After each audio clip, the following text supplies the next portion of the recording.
In this first demonstration, I thought it would be appropriate, or for this first project, I thought it would be appropriate to do a self-portrait.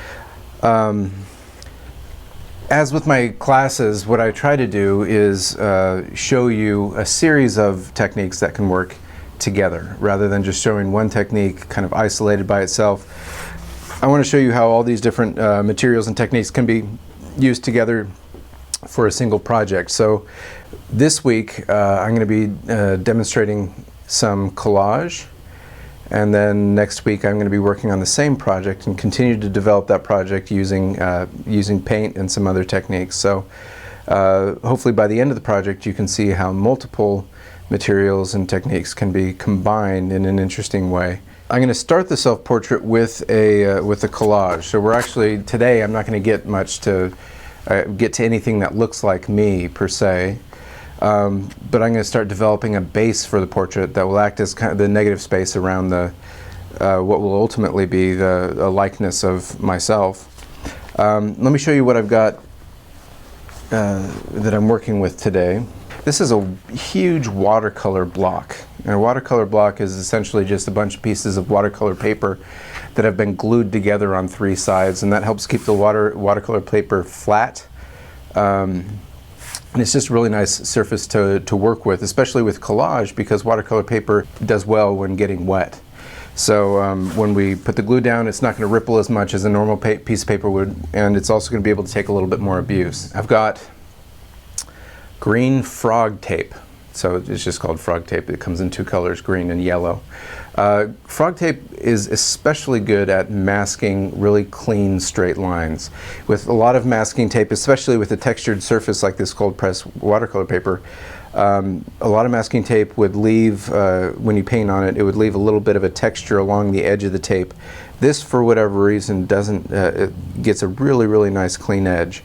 So this is what I'm going to use to mask out the background. And then I've got matte medium, and this is Nova Color matte medium. Any kind of matte medium would work pretty much the same way. We're just going to use it as an adhesive, as a glue for the collage, and a little container to hold the matte medium in. So I'm actually not going to take too much time here to measure things out very precisely. I know generally that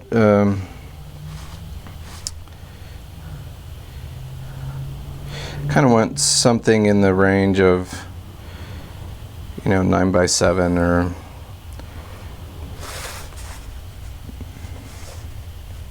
kind of a nice average portrait size.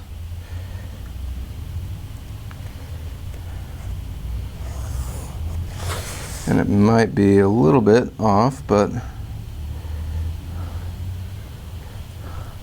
not going to worry about it. All right, let's take a look at this from above. I'm going to arrange that. Okay, so this is our rectangle picture plane that we're going to work with. And as I said earlier, I'm going to use the frog tape to mask out the background. And one thing to point out here is that I'm going to let the tape extend quite a ways beyond the rectangle of my composition. And the reason for this is that I'm going to use this as a guideline to cut any collage elements that extend beyond my rectangle. So I'm kind of assuming that as I collage, I'm going to use some pieces that are too big for the area that I'm working with. They're going to go over this tape, and having a little indication of where the edges are that extend beyond my rectangle will help as I use an X-Acto knife to cut those collage elements back down to the size of the rectangle. This will make more sense as I get to that point in the project.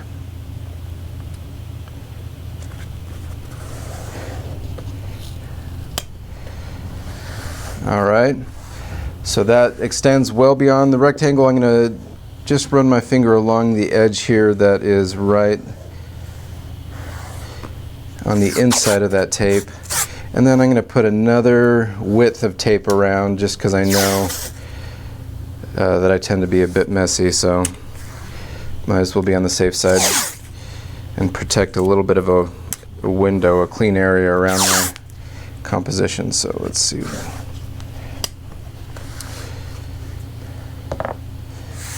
All right.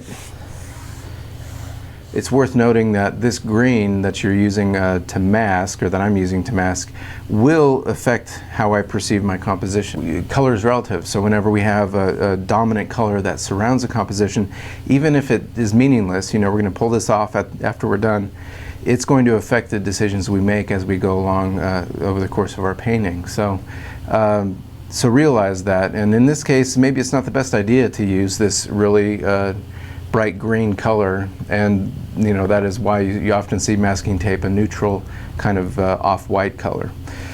But I think the advantages of the quality of line that you get with the frog tape are worth this disadvantage of having it be such a strong color. So now let's take a look at the collage elements that I have. I actually just went through some old projects and found colors that I felt kind of, well, that would be interesting. I looked for a range of colors, so a range of values, light to dark. I looked for a range of saturation, so some really saturated colors like with this red. And then these really unsaturated soft blues that I thought would work really well. So as you're scouting out collage elements, it's worthwhile noticing the content of the images that you're working with. That's important and will affect the way your image reads. But I would say more importantly, you're looking for good visual elements, right? You're looking for colors, you're looking for textures, you're looking for big open spaces, big open areas of color that will create some visual rest. And you're also looking for areas that are more dense with information or dense with detail, like these, more textures. You want a range, you know, it's all about contrast. So, and then I like this grid as a visual element. I'm going to start tearing these apart and putting them next to each other to get a feel for how to put these things together.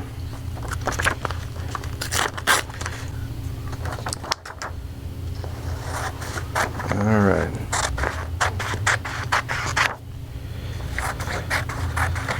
So I like this waterfall image because of all this interesting rock texture. But I know that if I leave that in as a recognizable image, the rock, that it's probably going to take more attention away from ultimately what will be the subject matter, the self-portrait, than I want to. I just want that texture without the necessarily reading as an image of a waterfall. The content of the image, or what the image means, isn't necessarily what's important to me. I don't really care to invoke the presence of a waterfall per se. As I'm cutting up these elements, I'm thinking about the differences between a torn edge and a cut edge, right? A sharp edge is going to create more of a boundary or more of a barrier that our eye is going to travel along, or that's going to separate two areas of the composition. A torn edge kind of creates a visual transition. It helps us connect or enter in from one area to another. It's like a break in a fence or something like that we can crawl through. Visually, it's not as an abrupt a change or as clean an edge. So it kind of creates a way to pass through different areas of color and contrast. Another thing that I think about as I make a collage is the size of the collage elements. So I want to have some collage elements that are large. Again, that's part of visual rest, big open shapes. And then some areas that have an accumulation of smaller shapes. You want to think about the shape of the collage elements. Do you have A lot of people just by default leave a collage element as a rectangle because it's a picture of something and they just cut it out as a rectangle because that's the format the picture is. But we have a lot of creative freedom when it comes to how we actually cut out the collage element. So in this case I have a picture of a thorn. So instead of cutting out that shape of the composition as it was in the original image, I cut along the edge of the thorn because I like that sharp point as a visual element. It kind of creates tension. And then I left this top edge torn and then squared off these bottom edges. I think I'm going to start gluing things down. Maybe I'll take one more picture here. And with this too, maybe I'll tear along the edge at the bottom of that cloud.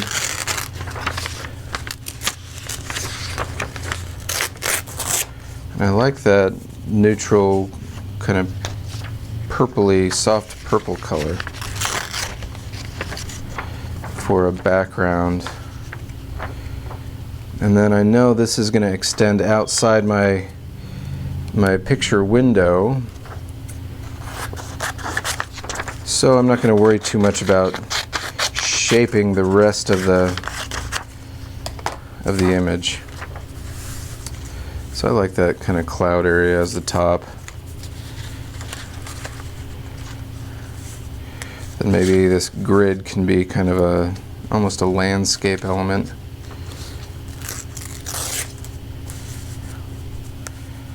Yeah, I like that.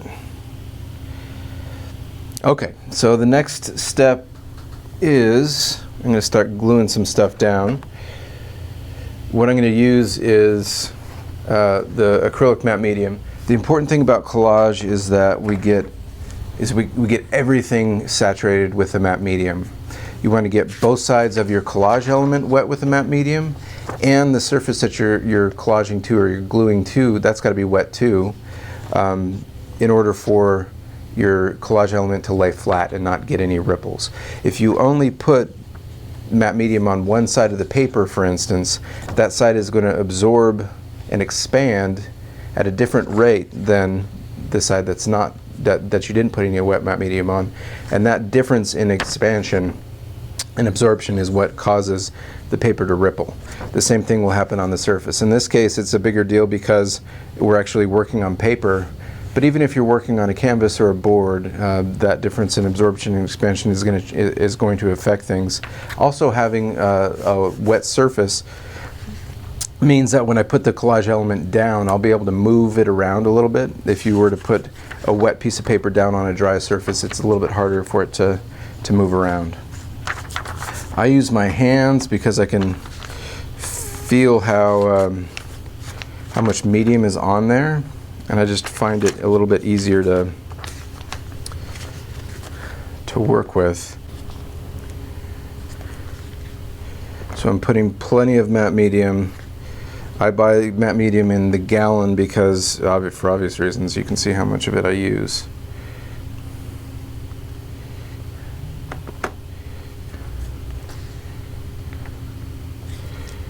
All right.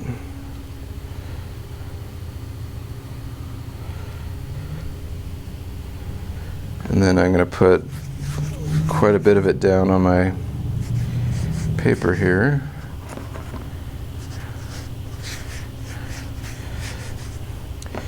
In watercolor paper, it is already pretty saturated with size or glue, so it's not going to ripple or absorb as much as, say, like a piece of drawing paper would, but it's still going to absorb quite a bit. All right, and so if I have both sides of my collage element saturated with matte medium and the surface I'm gluing to, you can hopefully see that it lays down really nice and flat with no ripples. It'll be a little transparent at first, but when it dries it will dry opaque. Sometimes you might get a little bit of an air bubble underneath. If it's wet enough, it'll be pretty easy to kind of squeegee out that air bubble. But sometimes, as it dries, the paper contracts, and some of those smaller air bubbles will work themselves out or disappear. All right, so I'm going to put a piece of this red. I think that'll look really nice next to, kind of peeking out from behind the cloud image that I have. So I'm going to put that down. Ooh, I didn't put any on the paper, but that should be all right. I had plenty on the others. And then I'm going to put, I think, this cloud right above that. Maybe letting a little bit of that peek out from behind. Let's see what that looks like.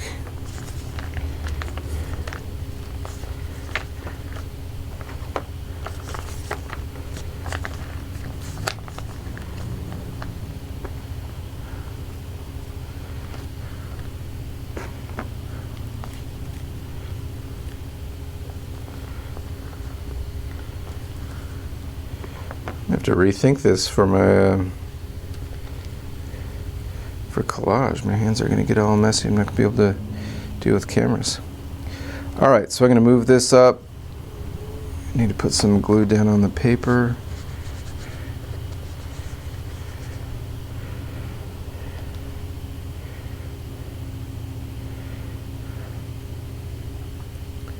I think just a little bit of that red peeking through is going to be nice. That torn edge. Okay. Looks like I'm getting a little bit of rippling in the red. Okay.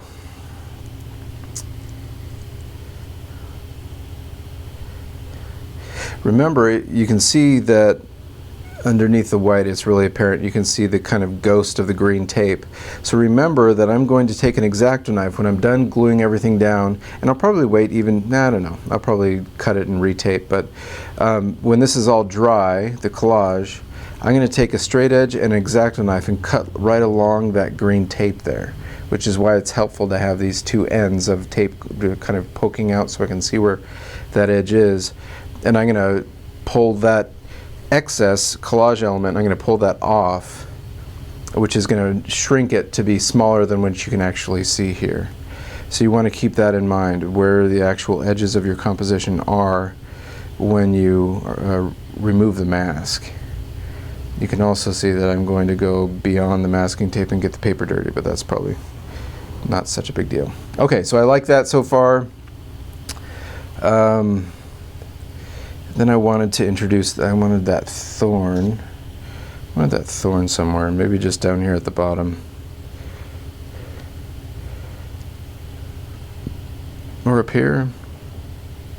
Kind of like that sharp edge, the silhouette of the sharp edge.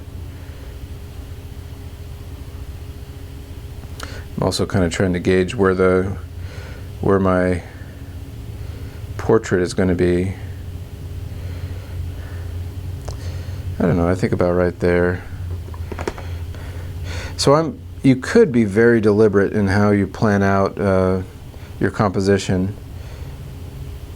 You know, I could be thinking about how big the image of myself is going to be, and then kind of calculate where it's all gonna, how it's all gonna relate to each other. But really, the way I typically work is I kind of let it evolve as it will. You know, whatever feels right in the moment I go with, and of course that will ultimately affect decisions I make down the road. But it's becomes more like a conversation as you go along making this piece, rather than trying to force it into being something that you preconceive.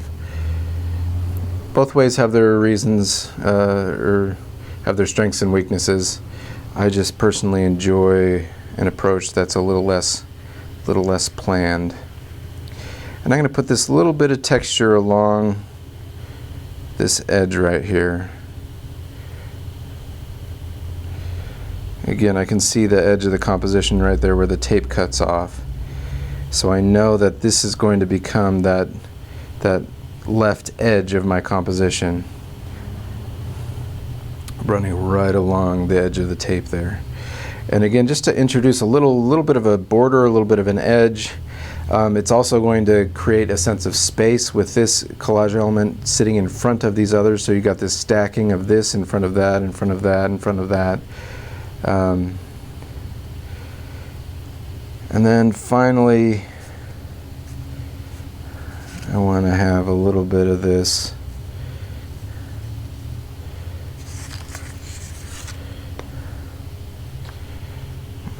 this blue, some blue shape coming down there somehow.